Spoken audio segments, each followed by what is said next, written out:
Hello, I'm Clare, Congregational Leader of the Sisters of Charity of Australia, and I'm also a very proud former nursing supervisor and Sister Administrator of St Vincent's Hospital, Toowoomba. May the 7th, 2020 marked the beginning of the centenary celebrations for St Vincent's Private Hospital, Toowoomba.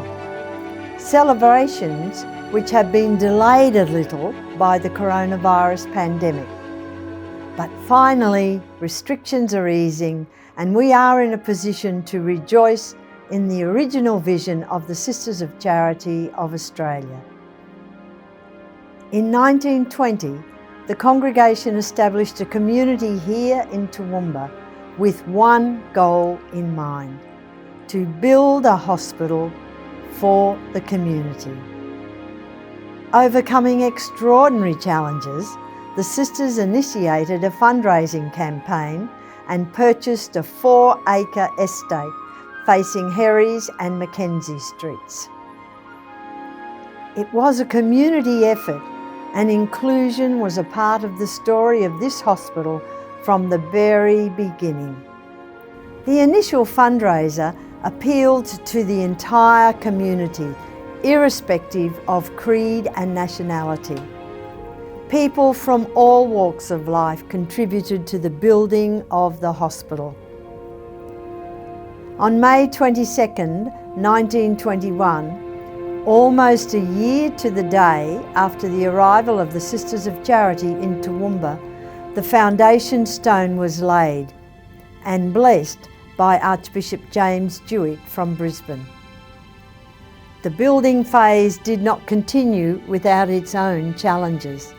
Halfway through the build, it was realised that there was not enough money for it to be completed.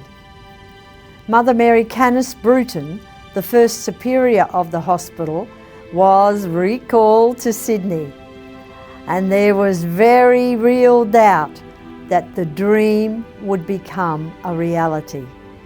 St Vincent's Toowoomba, which has been a cherished part of the community of the Darling Downs, very nearly did not happen. But the Archbishop of Brisbane and the architects pleaded that the building continue, and Mother Mary Canis Bruton returned to Toowoomba to continue her fundraising work at a local level. It is interesting to note that a number of the workers on the very first building site made donations to the Toowoomba St Vincent's Building Fund. On November the 19th, 1922, St Vincent's Hospital Toowoomba was officially opened with a gala ball and a huge community gathering.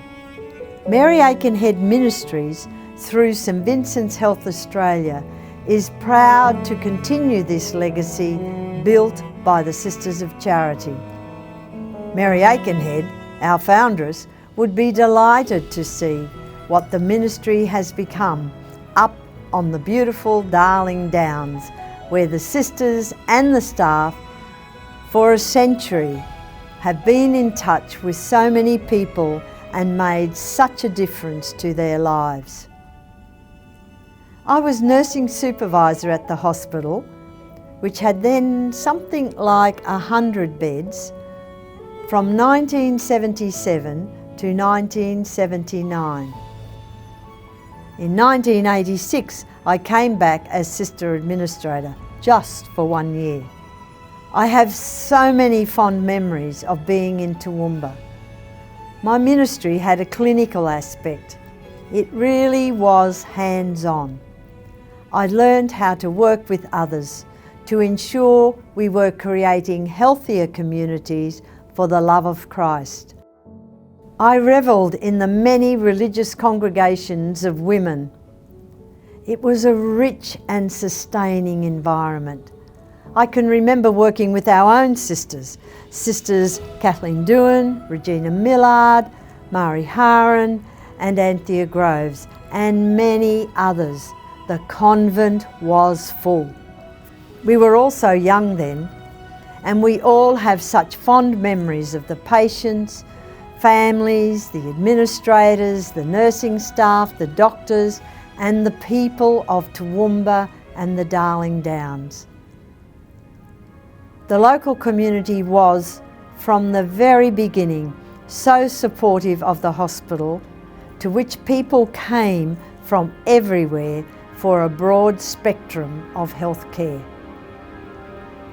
In terms of personal ministry, St Vincent's Toowoomba set me up for the rest of my time with St Vincent's hospitals in other states. I developed skills there which have stood me in good stead for decades. I would like to thank everyone who has ministered and worked here, past and present, for their contributions to this icon of the Darling Downs. And I'd also like to congratulate St Vincent's Private Hospital for reaching this most significant milestone. I pray for the continuance of the hospital in Catholic health care, the healing ministry of Christ, showing the love, tenderness and concern of Christ to all. Thank you for allowing me to be part of your centenary celebrations.